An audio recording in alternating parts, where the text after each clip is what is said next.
ஐயப்பா ஐயப்பா சரணம் ஐயப்பா ஓடக்கர மண்ணெடுத்து உன்னூர்வம் செஞ்சு வச்சு பூஜையெல்லாம் தேடி வந்து உன் பூகர பாட வந்தேன் ஐயப்பா சாமி ஐயப்பா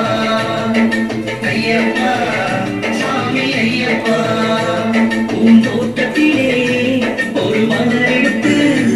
உன் பாதத்திலே நான் பூஜை செய்தேன்